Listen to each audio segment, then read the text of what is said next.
Today on Randomise User, we rank every single Starbound Biome, from best to worst. Because, well, who else could be bothered?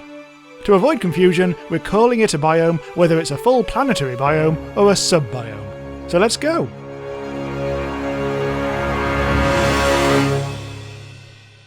Foundry biomes are my favourite. They look great, don't they? And they're one of the few reasons to visit hot planets. They're visually striking, you can steal loads of old school elevators and other cool furniture, and the NPCs are strapping brutes. Oh my. The Scorched World Decayed biome has a great post-apocalyptic vibe to it, with some of the most interesting furniture to harvest. Ah, the Alpine Biome. Absurdly high up on this list, considering how hard it is to navigate, but trekking up a steep hill on a sunny day to find alpacas who talk in a piss-take Scottish accent is worth anybody's time. Mini-villages are underground biomes where you can Godzilla your way through hundreds of gnomes' houses, picking up silly pickups such as the gnome gun. It's charming and funny in a bloodbath sort of way. Ocean biomes are a world of tropical islands and surprisingly zingy enemies. On paper, a bit pointless, but in-game they're likeable, attractive places to spend some time. I built a banyan tree on one of these before stupidly terraforming it into a volcano planet. Shifting sands, proud pyramids, perilous pits, and a stringent alliteration. These early desert planets are surprisingly interesting for what could have been a sandy wasteland, and the storms that blow up are atmospheric. Another great looking biome with cool critters and the Narfin unique enemy to admire, the Prism Biome ranks unashamedly high on looks alone. The Steamspring Biome is, well, the steampunk one, with laugh out loud enemies and cool furniture to steal. Flesh biomes are certainly memorable, and disgusting. The landscape can look like monsters with big teeth, and the main enemy is the amazing Hemo Goblin. There's an underground cell cave variant that has unique materials too. Hives are the sub-biome high spot of the otherwise pain-in-the-arse midnight planets, which we'll get to. Hives contain the Orbide, the scissory rushing enemy that are genuinely scary, and all those maggots and things make this place entertainingly icky. Giant Flowers sounds like an old-fashioned wrestler, but turns out it's an endearingly goofy place, with loot that lets you dress up as a banana, among other things. Also contains one of Starbound's occasional giant unique monsters, so lots of points there. Luminous Caves are full of glowing mushrooms and icky slime. It gets a high ranking because it's so atmospheric, although not of huge practical use, and it's the sister biome of the bioluminescent one, fact fans. The Outpost is its own biome, apparently. The Outpost allows you to draw spunking cock signs, and I suppose it has some other essential uses, so I approve. Just think, this is where it all started for frog furnishings. The Swamp Biome is most notable for the frog people's stilt housing, and if you look very hard, you might find Kermit wrestling with Yoda in a manly but playful manner. Eye patch biomes are the sort you encounter unexpectedly and go, what the hell? If you're lucky, you'll come across the Eye Guard NPCs, winged bastards of glitch origin, with lots of silly dialogue to enjoy. Not often encountered, the Geode biome contains a lot of rocks you can split open for the chance of trophies. If you like goodie bags, this is the biome for you. Bioluminescent biomes can look beautiful with the right colour combinations, otherwise they seem weirdly ugly.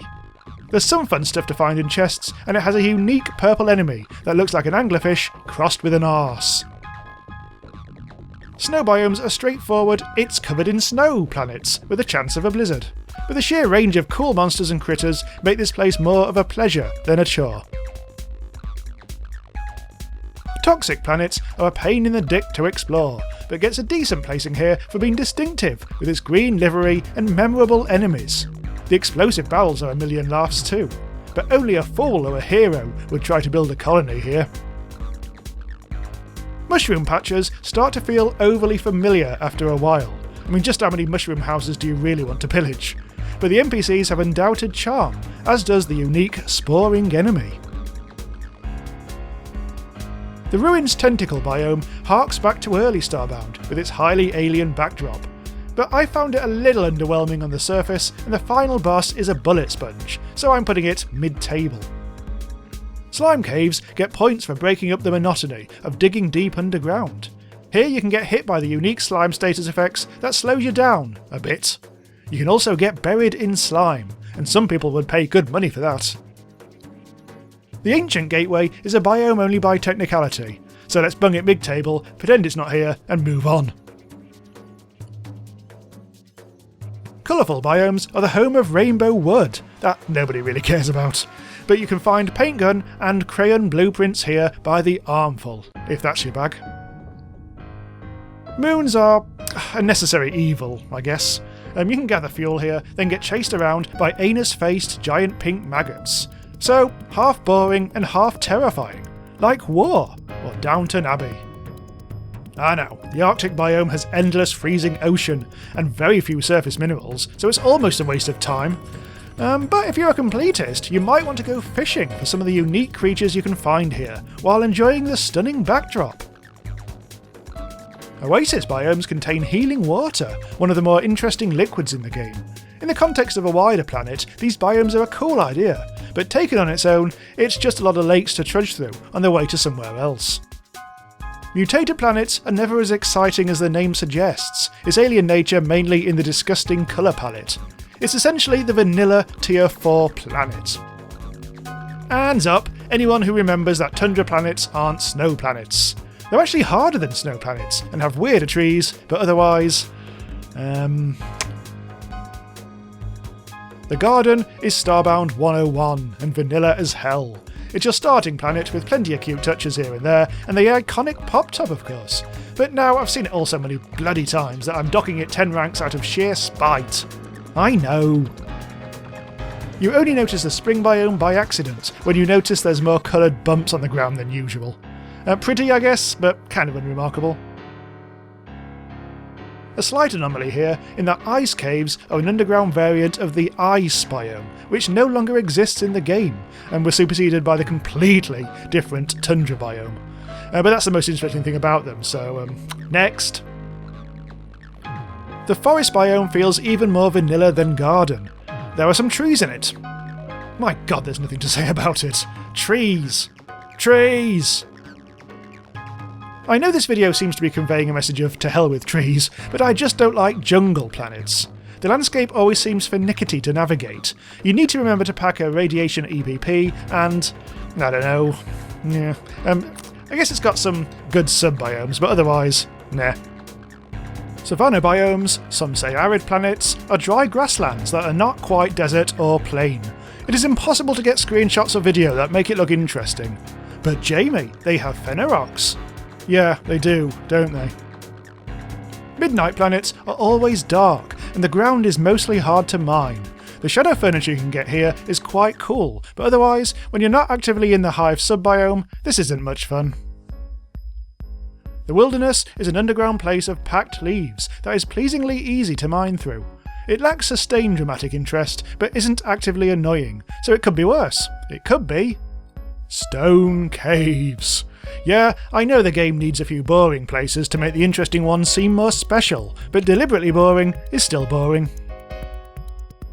I love the idea of Asteroid Fields, but my plonker stays unerect in the real world. There's no oxygen, and the minerals are too sparse to make it worthwhile. There's fun to be had with the low G, but only a fool or a hero would try to build a colony here. Barren worlds exist as a gift to people wanting to build a peaceful base, but the only interesting thing about them is that you can make a shitty "your mum" joke. Bones biomes are an attempt to make savanna planets more exciting, and if you manage to get the Jeff backpack, then I guess they are. Otherwise, it's as dry and dusty as a "your mum" joke. The Thar biome is hard to defend, innit? Nobody likes wading through tar. Quoth the Raven, piss off. Volcano planets are hard to navigate, painfully slow to mine, and dark as dicks, so only a fool or a hero would... Okay, Jamie, we get the joke. You want to promote the rest of your content. Jesus. And so we reach the worst biome of them all. Magma planets are completely worthless. Give me one good reason to come to one of these shambles. Magma, get out of my universe, you hot... So there we have it. Every single biome ranked, except for a few underground biomes that are essentially the same as the surface one. which saved us all a few seconds of precious life. Hooray! Check out my recent video on 50 great Starbound weapons for more listing nonsense. And if you want to help support the channel in our mission to cover all the best indie games, please consider becoming a patron for $1 a month. Or send nudes. Actually, don't send nudes. Sorry, my mind wandered there. Something, like and subscribe, and see you next time.